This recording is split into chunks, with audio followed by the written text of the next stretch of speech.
Shawn Hopkins, S-H-A-W-N, last name H-O-P-K-I-N-S. May I, Judge? Sure, go ahead. Thank you. Sir, did you work with the Oxford High School in November of 2021? I did. Okay. And what did you do there? I was a counselor at the high school. Do you still work at Oxford School District? I am currently on leave through the end of the school year. Okay. So you said you were a counselor. What exactly does that mean? As a counselor, I oversaw my caseload of students. I had approximately 400 students while at Oxford High School.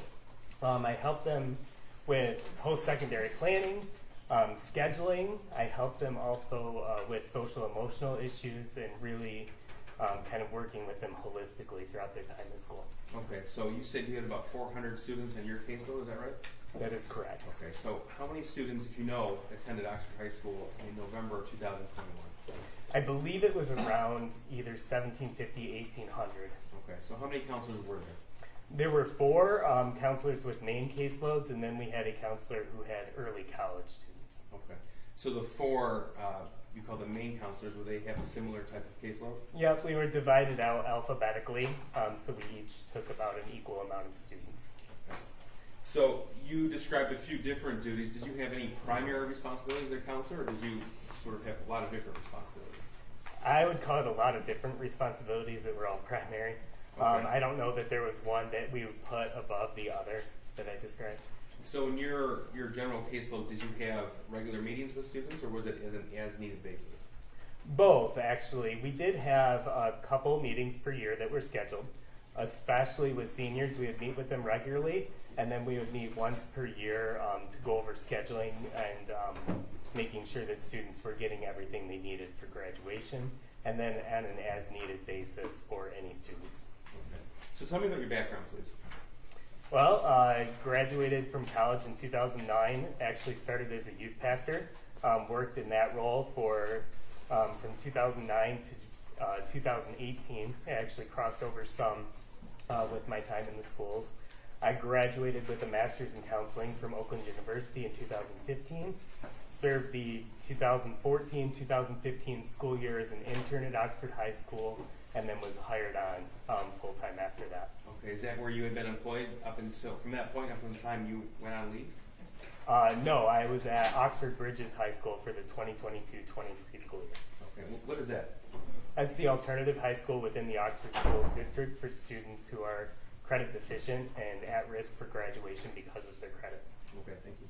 So, did any of your responsibilities as a counselor at the high school involve disciplining students? They did not. Okay, so who would handle that? That would have been the dean or our principals. Okay.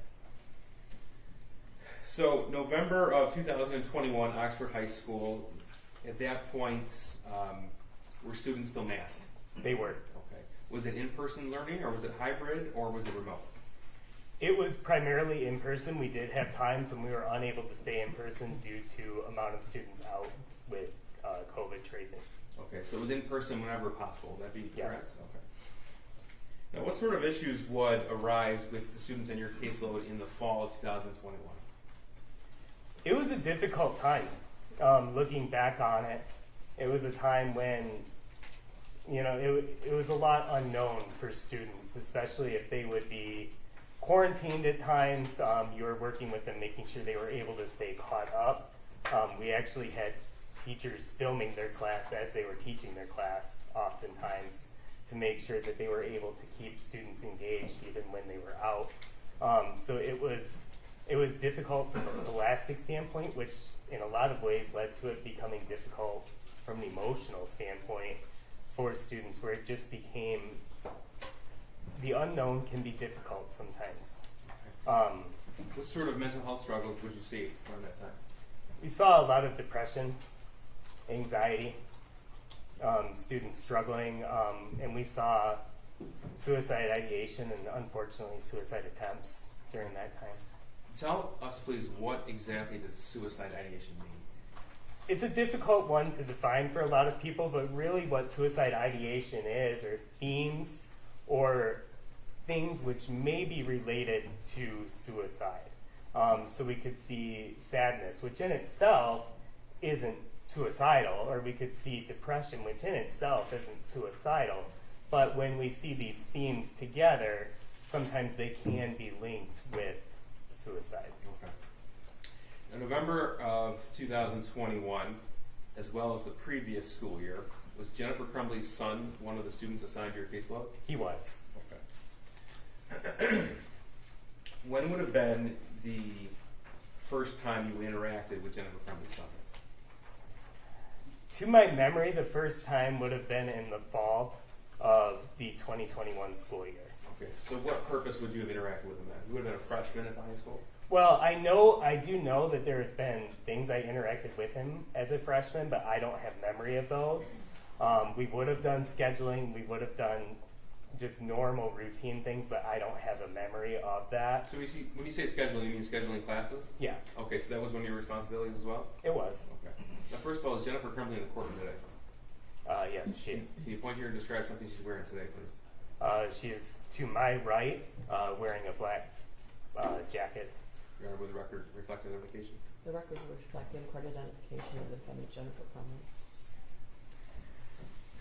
So in the defendant's son's freshman year, that's the fall of 2020 into early parts of 21, do you have any recollection of interacting with him? I don't. Okay. Now, did you interact with him in the, if I showed you an email, would it refresh your recollection if you met with him in the spring of 2021? I have seen this email. I don't have memory of the meeting, but it's been documented. Okay. This is exhibit, I don't believe we have an objection to exhibits 155 through 160. I'm sorry, let me just double check here. That's correct, 155 through 160, right? You don't have an objection to any of those? No. Okay, 155 through 160 are admitted. Mr. Hopkins, I'm going to direct you to the screen right in front of you. This is exhibit 155. Portions obviously are redacted. This is a copy of an email. Is that correct? It is. Okay. It's sent from a staff member of Oxford High School? Mm-hmm. You have to say yes or no. Yes. Okay. And can you tell us, please, it was addressed to you May 13, 2021, 1:46 p.m.? That is correct. Okay. What does the email say? It says, "Hi, when you get a chance, can you call redacted down and see how he's doing? He's failing my class and tries to sleep all the time in class." Okay. So this was in reference to the defendant's son? That is correct. This is a portion of the same email thread, also May 13, 2021. This is 2:07 p.m. And what was your response? It says, "I'll catch him before the end of the day." Okay. And then did that staff member respond to you? Yes. And what was that? Thanks. Just a little worried. Okay. Now, do you recall having a conversation with the defendant's son in May of 2021? I do not recall this meeting. Okay. I'm going to show you what's been admitted as People's 156. Mm-hmm. This is, remember Yes, this or no? yes. Okay. September the 8th, 2021, 8:23 a.m. This is an email from a different teacher to you. Is that right? That is correct. Okay. And could you read us, please, what the email says? "Hi, Shawn. Could you please touch base with student? In his autobiography poem, he said he feels terrible and that his family is a mistake. Unusual responses for sure." Okay. Did you respond to that email? I believe I did. Okay, so this is your response, September the 8th, 2021, 9:15 a.m. What is your response? "Thanks for the heads up. I'm in senior meetings throughout the day, but we'll try and catch up with him." Now, do you recall that interaction with the defendant's son? In this case, I did not have a direct interaction with the defendant's son. I talked with the teacher. Okay, and tell us about that, please. I had a conversation with the teacher, and she explained to me a little bit more context of what had gone on. She explained that he was Your joking. Honor, I would object to the hearsay. It's not offer for the truth of the matter, sir, the judge, just to offer what he did next and why. Okay, so what did you do next? So I had a conversation with the teacher who gave me greater context of what was going on within this. And she stated that he was actually... Your Honor, I would object I don't to think it was clear to him. I'm sorry. Oh, that's all right. Based on your conversation with the teacher, what did you do next? Did you... I did Call not or have a email? meeting. I did not have a meeting with the student Okay. at this time. And did you send an email to either the defendant or her husband, or a phone call to either the defendant or her husband? I did not. Okay, that's all, sir. Okay. Now, in Oxford High School, are grades posted so parents can follow along? They are. Okay, and what system is that? That is through a system called PowerSchool. Okay. They are given live updates through that system. And that's every parent of every student registered in Oxford School District that can follow along with assignments and things of that nature. Yes. And our parents also provided emailed updates to PowerSchool. I believe that they can get notifications through the PowerSchool system. And that's sent to email? I'm not sure If you how that is know, done. that's all right. All right. Now, this was September the 8th, 2021. I'm going to show you People's Exhibit 157. Now, this is November the 10th, 2021 at 2:45 p.m. This is an email to you. Is that right? That is correct. Okay. And can you tell us what this says, please? Student is having a rough time right now. He might need to speak with you. Okay. And then your response at 4:44 p.m. on November the 10th, 2021 was what? I'm sorry, I was in a meeting through the end of the day. I'll catch up with him.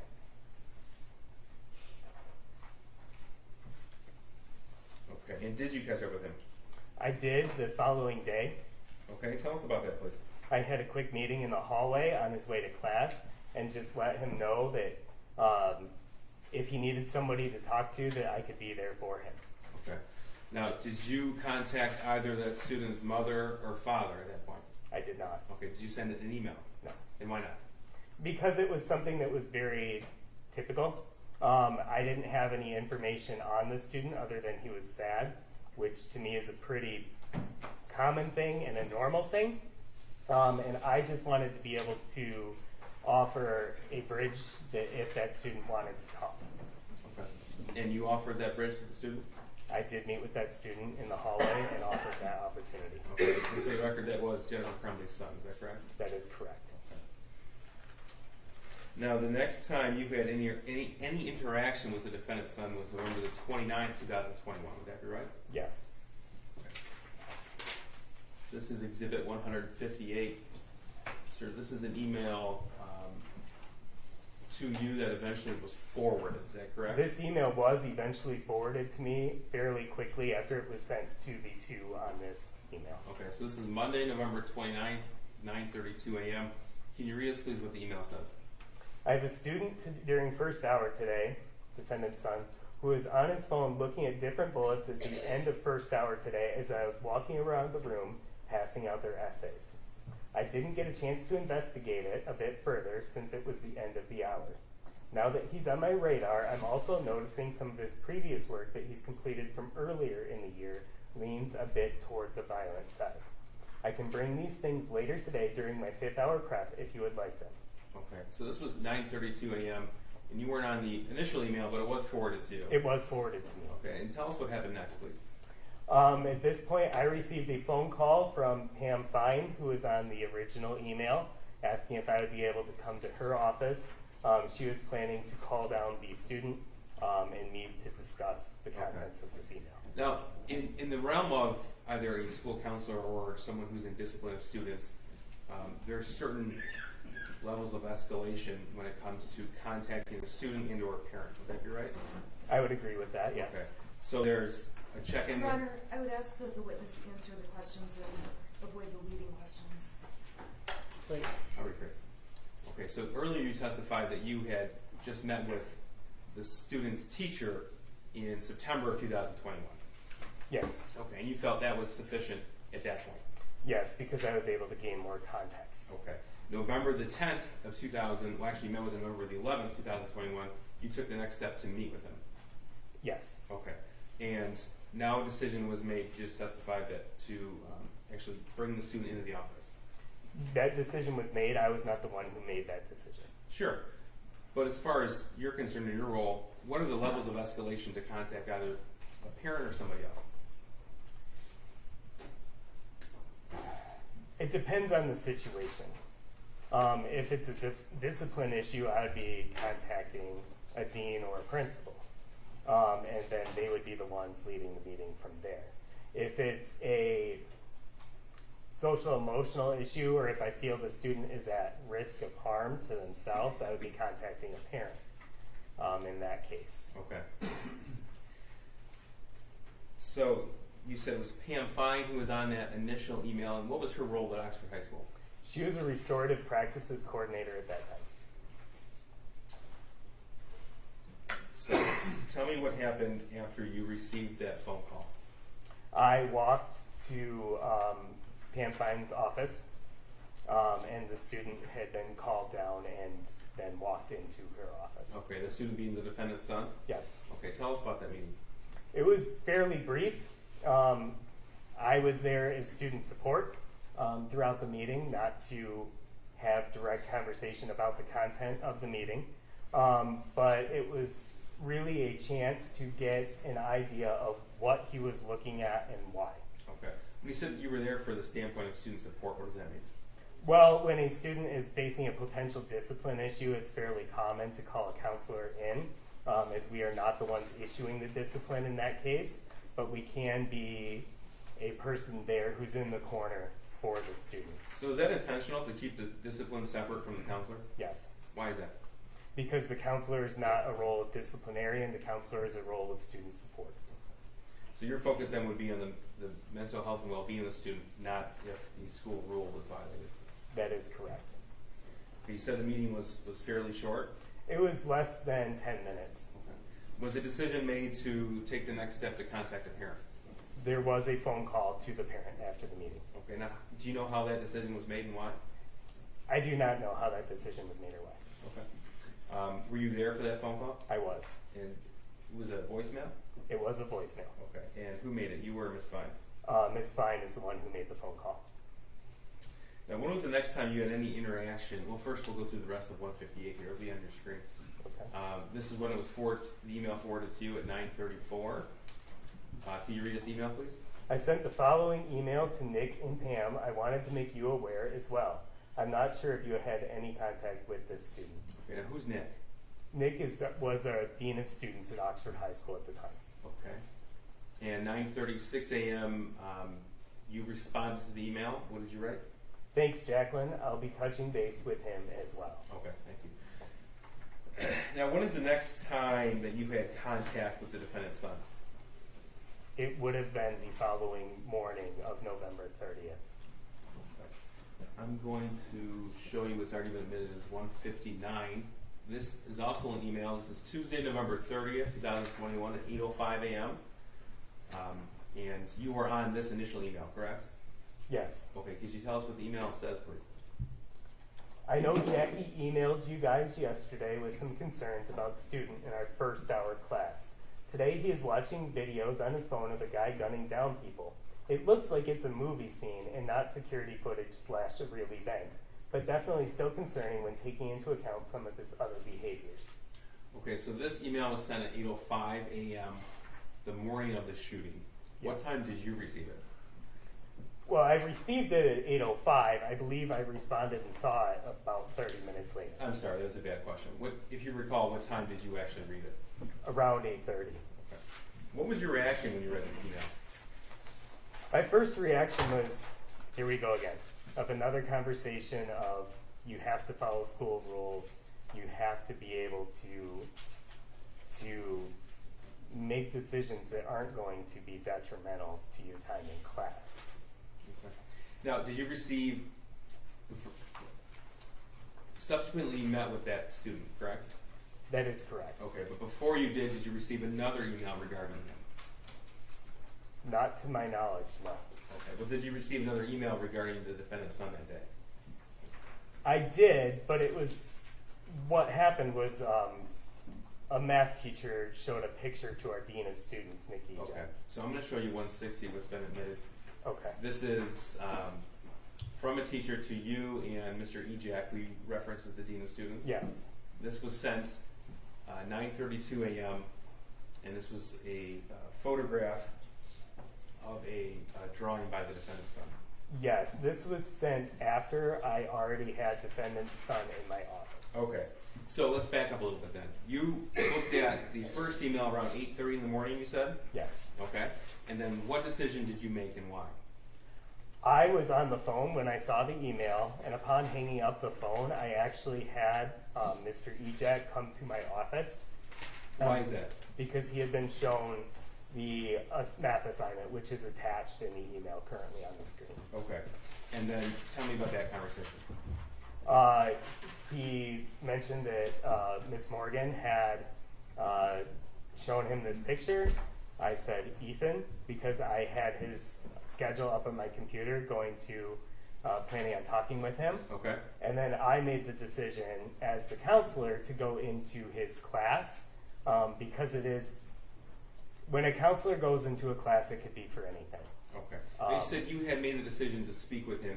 Was that because of the email you received before Mr. Ejak came and saw you, or another reason? It was based on the email that I received. Okay. And then when I already had the information that there was an assignment of some sort going on, then it solidified that decision even further that I was going to talk to the student. Okay. Did Mr. Ejak show that to you, or did you see it from the email? I did not see it until I saw the assignment in person in the class. In person? He was shown a picture of it on the phone. Who's he? Mr. Ejak Okay. was shown a picture of it on a cell phone. All right. So I had not seen the assignment at that point. All right. And you made the decision to retrieve the defendant's son from class and bring him to your office. Yes, his classroom was actually close to my office when he was in that hour. Okay. And so I made the decision that as a counselor, it would be easier for me to walk in there because that's a pretty common thing. And then I ended up grabbing the assignment and walking back to my office with the student. Okay. Now, the first time you saw that assignment was in person in that classroom. That's correct? I really didn't look at it much. I had it, Okay. but I wasn't studying it as we were walking back to my office. Okay. This is Exhibit 123. It's already been admitted. Now, there's things drawn out in words added and certain words crossed out. Was this the assignment that you retrieved from the defendant's son's classroom? Yes, it was. Okay. And then you brought the defendant's son back to your office. Is that right? Yes. Okay. And then when would you say is the first time that you really took a look at this? A couple minutes after being back into my office was when I really took a look at it. Okay. I went through the email I received with him With from the Allison. defendant's son? Yes. Okay. The email from Allison Karpinski, and then sought clarification on that email. And then after receiving the clarification from the student on that email, I then looked over the paper with the defendant's son. Okay. And what was your thought when you saw this paper, Exhibit 123? My first thought was I wanted to get from him what he was doing. His initial response was that it was a video game, that he liked drawing for video games and liked being able to create in that way. So I let him describe it in that way at first, and then I asked him to talk about some of the words that he had written down. Okay. By Because this point, those stuck out to me. so by this point, had you seen the original drawing? No, Okay. So the words you were asking to explain were on this sheet here, 123. that is correct. Okay. So what words in particular stood out to you? I noticed the words of "I love my life so much," "the thoughts won't stop." I could make out "help me" under the crossed out part, and "harmless act." So it made me concerned that a student may potentially be suicidal or be displaying suicidal ideation. Okay. So I take it you didn't take the defendant's son explanation at face value. I didn't take it at face value. I accounted for it as his description, but I wanted to make sure that I was looking at as much of a picture as I could. Okay.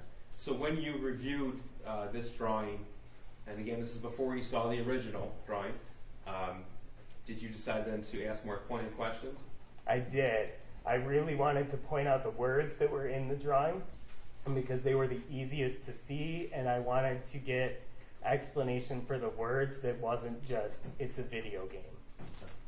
Now, when you were speaking with the defendant's son in your office, did he have a mask on? He did. Okay, did you have a mask on? I did. Could you tell what his demeanor was at that point? As best as you could, without complete facial expression. You still have Okay. tone of voice, you still have pace of speech. At this point, you never actually interacted with him without a mask. Would that be right? That is correct. Okay. So when you ask more pointed questions, tell us what happened next and why. His demeanor at first was very compliant, and as I started asking about the words and asking him to describe the words, his demeanor shifted towards more of a sad demeanor. Okay. He started sharing some things that had gone on in his life. Like what? He mentioned that a family dog had died recently. He mentioned that a grandparent had passed, that he was struggling with COVID and with school through COVID. And he mentioned that he had an argument with his parents about grades the night before. Okay. Did he tell you that a friend of his had abruptly left the state? He did. He did mention that a friend of his had left. He didn't say the state, just wasn't attending school anymore. Okay. Now, did you make a decision based upon your conversation with him to call Jennifer Crumbley? I did. Okay. Now, is that before or after you saw the original drawing? I don't remember. Okay. So during this conversation with the defendant's son, did you have the opportunity to look at the original drawing?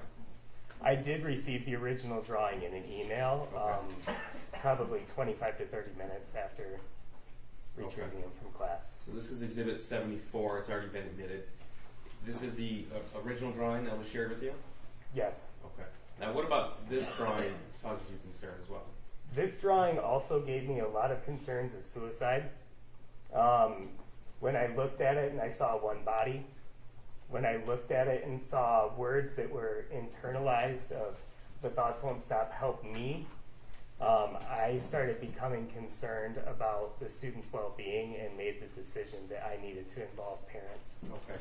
So we had talked about checking with the teacher, checking with the student, calling the student in to the office, and a phone call to the parent. Now you decided to not just call the parent, but also call them in? I did. Okay. Now in the range of options with a counselor dealing with a parent, this is be the highest option, would that be right? This would definitely be up there, yes. Okay. So when was that decision made? How long, let me ask you this, how long were you with the defendant's son before you made that decision to call his mother? To the best of my memory, at least 20 minutes. Okay, so in that 20-minute time span, though, you made the decision to bring her in. I did. Okay. Tell us how that happened. I asked, I actually told the student what I was going to do. I said, here's where we're at, and here's what I have to do. And I let him know that in this case, I need to call your parents and get them involved, because I want to make sure we get you help and support. Okay. I then gave student the option to choose which parent he wanted me to call. I do that quite frequently because it gives you an insight into the student a little bit. Of sometimes they might say, please don't call this parent. And student's response was it would be easier to get a hold of mom. So we called mom. Okay. Now, did you tell him that you had concerns of suicidal ideation before you called Jennifer Crumbley? I do not believe that I told him that, no. And you indicated that you had seen in the fall of 2021 other aspects of suicidal ideation in other students? Yes, Okay. And you said even some students had even attempted suicide? sadly, yes. Okay. So you've had these sort of meetings where you call a parent in before? I have. Okay. And you said it was the defendant's son to call Jennifer Crumbley, or at least you'd have an easier time getting a hold of her? Yeah, that was the statement. So I called mom, and I Mom believe, being the defendant, Jennifer Crumbley? yes, that is correct. And she was unable to answer that phone call. So I then asked, Well, how do you know that? It went to voicemail? yes, Okay. she did not answer She that didn't phone answer. call. Okay. And so I asked the student if it was okay for me to call his dad, and he said yes. I called dad, and it sounded like there was an answer, but it was also kind of like just dead air on the phone. Okay. So I hung up, and a few moments later, I received a phone call back from Jennifer Crumbley. Okay. Now, if I told you that we had phone logs admitted into evidence that showed you left a message for Jennifer Crumbley at 9:24 a.m., would that sound right to you? That sounds about right, yes. Okay. And then it appeared from those same records that she had called you back at 9:27 a.m. Does that also sound right? That sounds about right. Okay. Tell us about that conversation between you and Jennifer Crumbley at 9:27 a.m. I let her know that I had the student in my office and I had some concerns and was hoping that she would be able to come into the school. Was that on your office line? It was on my office line, yes. Did you have the telephone to your ear, or was it speakerphone? At that point, it was to my ear, and I believe that Mom asked to speak with Ethan, or the student. So I then put it on speakerphone and allowed them to talk to each other as well. Okay, tell me about that, please. Mom asked the student what was going on, and he didn't really have much, just kind of. Okay. Did you tell the defendant that you had a drawing you were going to send her, the math worksheet?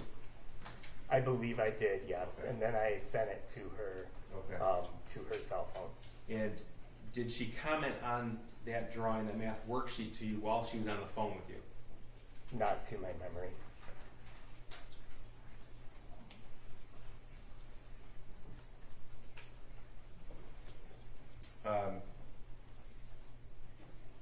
You indicated to Jennifer Crumbley that you needed her to come into the office. Is that what you said? Yes. Okay. Did she say, "Okay, I'll be right there," or did she say something else? She was hoping that Dad would be able to do it, that it would be difficult for her to get there, to leave work, and that she worked approximately 30 minutes from the school. Okay. And that was 9:27 a.m. And when she told you that it'd be difficult for her to come there, was that on speakerphone? I do not remember. Okay.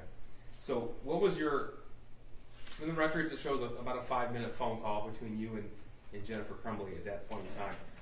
Were you left with the impression that she was on her way then, or that you had to find another parent? I was left with the impression that she was going to try and contact Dad, to have Dad come. And then approximately 10 minutes later, she called again saying that she was unable to get a hold of Dad, and that she would be on her way. Okay. She being Jennifer Crumbley. Yes, that is correct. All right. And you said you forwarded this Exhibit 74 to Jennifer Crumbley. This was forwarded in the email. Okay. And then this Exhibit 123 was also forwarded to her. That was texted to her cell phone. Texted Jennifer Crumbley's cell phone. Yes. All right.